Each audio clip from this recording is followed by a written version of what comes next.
Scale types. This will hopefully be quite a brief video. I always think that when I start these things. To go through what I consider the most common scales and the most useful ones that you'll need in terms of interpreting jazz standards and in terms of improvising. So let's get stuck into it. Hopefully you've got the sheets. If not, then ask me for them. So starting with a major scale. I'm sure we all know what a major scale is, but just to make sure, on the piano keyboard, this is all your white notes starting on C. So it's that collection of notes. Notice on the sheet I have marked in where the tones and semitones are, or the intervals between the notes in general. So a major scale goes tone, tone, semitone, tone, tone, tone, semitone. If you're as old as me, then you probably covered all of that stuff very early on in your musical training. I don't know if that happens anymore. Yeah, understanding the interval makeup of a scale is a useful thing. Yeah, it comes in some interesting ways. Okay, next scale is a minor scale. Now, here's one where if you've gone through the grades, you will definitely have, I suspect, a very different conception of minor scales. Most people, if they're going through the grades, get used to, in particular, the harmonic minor, which sounds like this, which has a very characteristic set of intervals up the top.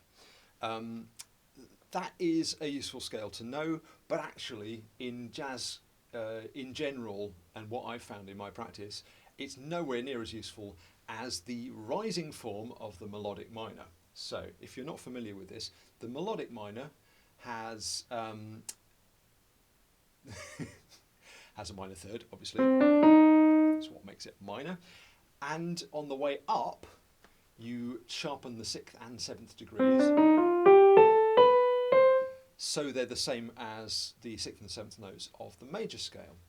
And on the way down, you would flatten those, so it would sound like that. So those notes point in the direction of travel. Now, for our jazz purpose, we're going to keep the rising version, so the sharpened, the higher version of the 6th and 7th notes. So what this means really is our minor scale is only one note different to our major scale, starting on the same note. So C major, all the white notes. C minor, with all the caveats. The only note that's changed is the E, changes to E flat. There we go. When we get onto the relationship between scales and chords, you might start to see why that's a very important thing to do, that we only use the one version of that scale. Right, third type of scale is, it's got lots of different names. I now call it a diminished scale because I think of it relating to diminished harmony. It's also called an octatonic scale, which of course just means 8 notes. And its makeup is alternating semitones and tones. So if I start from C to C sharp, that's a semitone. Then I want a tone up from there, then a semitone, tone, semitone, tone, semitone, and the final tone brings me back to where I started. So the whole scale sounds like this.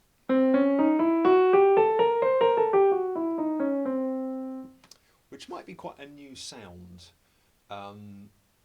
Yeah, anytime you come across stuff that is new to your ears, that should be an indicator that you might want to spend a bit of time just, absorbing these new sounds. Right, and the fourth and final scale type for the moment is a pentatonic scale. So just like octatonic means 8 notes, pentatonic means 5 notes. And of course you can have a load of different pentatonic scales. The one we're going to use is, well, the easy way to find it is if you play all the black notes on the piano. Which anyone with a piano has probably tried making melodies out of just the black notes. So you're using pentatonic language. Starting on C and thinking of in a sort of C major-y kind of mode.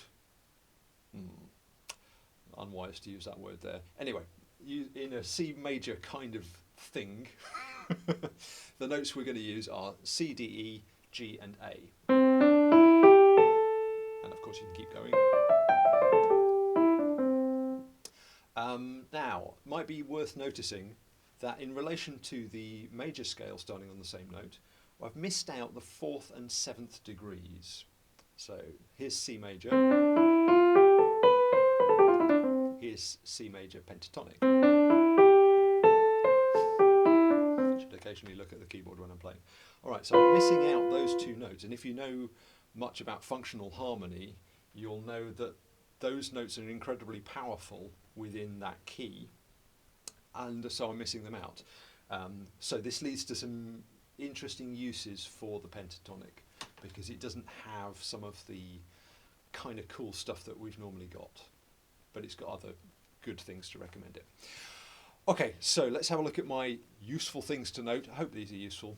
I hope all this is useful, honestly. 12 key centres.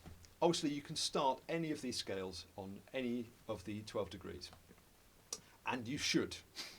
And at this point I want to say everybody's got little blind spots when it comes to key areas. Forgive me if you've heard this little story, but a while back I was teaching someone whose experience was playing percussion in wind bands, and he was very, very used to playing in flat keys, and anything with more than 2 sharps in was alien territory. So I mean, we all have these little things. In general, stuff that goes further and further away from C major in either direction tends to put people on edge, and you absolutely need to get used to all 12. Whether you really get into it and develop amazing skills in all 12 keys is entirely up to you, but you sort of don't want to leave many stones unturned in that direction, because I know from my own experience that these things come back to bite you. If you haven't worked on, let's say, B major, it's going to pop up at some point, probably where you least expect it. So yeah, get back to those things that you didn't tackle when you were going through your grades, and make friends with them now. That's the thing to do. Alright, good. The diminished scale, because it repeats at the minor third, so what I mean is semitone tone, semitone tone, semitone tone, semitone tone. Those intervals repeat. So there are only 3 different diminished scales. So instantly, that's 9 less things to learn. Hooray! Like I keep saying, if you can spot these things that come back in different forms, you will save yourself a lot of legwork. So that's worth doing. Okay, next useful thing. Oh yeah, you might be wondering why I haven't included the blues scale. Blues scale. Now, what we call the blues scale, I'll whisper off camera here, is a kind of a particular thing. The blues scale is literally just the pentatonic scale that we've gone through already, with 1 chromatic passing note. So you probably know it's starting there. Don't worry if you're not familiar with that one, it's fine. The point I'm trying to make is it's centered on the pentatonic, and if you get grips with your pentatonics and then think about just adding 1 little note in, it's a lot easier, and it's also much more practical. It's got far more applications. In the same way, there's a thing we call a bebop scale, which is actually a family of scales, which are essentially they're major scales with a chromatic passing note. Now this can come in different places depending on what you're trying to do with it, but that's the basic idea. So again, learn all your major scales, and then when it comes to the context where you need to put in a passing note, that's easy peasy in comparison. Right, and the final thing on that page is a little throwaway comment that just says modes. So I'm going to now click across to my modes of the major scale sheet, which you should also have. I do think it's interesting that the 7 modes of the major scale have names that were given to us by Greek theoreticians. The modes of other scales as far as I know, don't. Although in jazz practice, people have given various modes of, especially the melodic minor scale, names in order to represent what they do and how we use them. So my general thing about this is you don't actually have to know the technical names of the major modes in order to get by. However, you're going to be on a gig at some point and someone will say, oh, let's do a Dorian thing, or can you make sure you play Phrygian on the B section in this tune. And if you don't know what they're talking about, it might exclude you from that conversation and from that musical experience. So yeah, do spend a bit of time with them. So a mode is simply taking a scale and starting it on a different degree. So what we call a major scale, in that case C to C with all the white notes, in modal practice is known as Ionian mode. I think you just have to learn these names brute force. I don't think there's any particular shortcut. Starting on the second degree, so same collection of notes, or in this case all white notes, but starting on D, is Dorian. Good example of this, so what?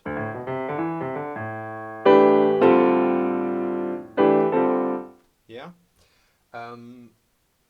E to E, so third mode, is Phrygian.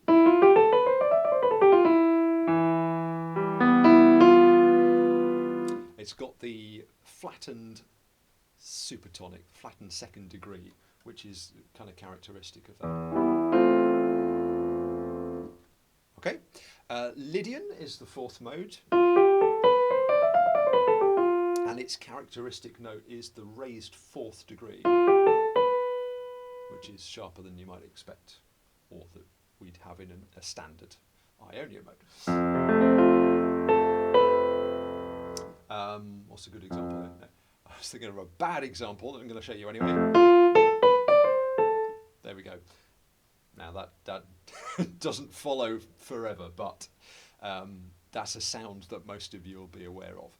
Okay, fifth mode of the major scale is Mixolydian, and its characteristic note is the flattened seventh. Okay, this is the one that you're probably most likely to come across in a blues context, and by which I mean a sort of traditional 12-bar blues where all the chords are seventh chords. Mixolydian would be at the core of the language for that. Right, two more to go. Sixth degree is Aeolian, also known as a natural minor. Now, if you know about classical theory, we have relative major and minor keys. So we would say that C major is related to A minor. So normally we think of it going down 3 semitones, but you could think of going up 6 degrees. We get to the same place. Okay, that one I remember. In fact, a couple of them I remember from the opening letter. So Aeolian in C major, it starts on A, and Dorian in C major starts on D. Now, notice that this doesn't apply if you're in other keys, but it can be a helpful handle. There's probably some other nice mnemonics that we can discover. In fact, if you come up with your own, brilliant, and let me know, and I'll share it around. Final mode, seventh mode of the major scale, is called Locrian. And its characteristic thing is it doesn't have a perfect fifth starting from the root. So for a long time this was kind of outlawed, or composers didn't write in Locrian mode because that was considered essentially an ugly interval. You can imagine your choir in Renaissance times singing that. I mean, it probably doesn't sound like a hideous dissonance to our ears, but it would have done at the time. Okay, so that's our 7 major modes, and I'll just quickly say, and I know I've been rattling on here for a while, We can do the same idea of modes with any other scale type. So just briefly, for the rising melodic minor, second mode, third mode, that's an interesting one, etc., etc. Okay, now I'm going to race over that because actually the interesting stuff, the stuff we need to know about these, is in a future video, which is to do with the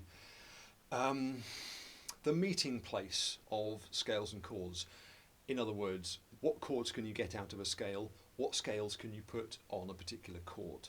And that's the stuff that, as a practicing jazz improviser, is probably the most help to you day to day. So I hope that kind of primer on the different scale types, or might be just a refresher, depending on what you've covered before. I hope that's been a useful way of looking at them. Take some time with the sheets and a keyboard, ideally, or your most comfortable instrument, and go through different scales, starting on different scale degrees, on different notes, and yeah, just get used to them. That's it. There's a lot of study in there, but there's hopefully lots of nice discoveries along the way. All right, see you in the next one. Bye.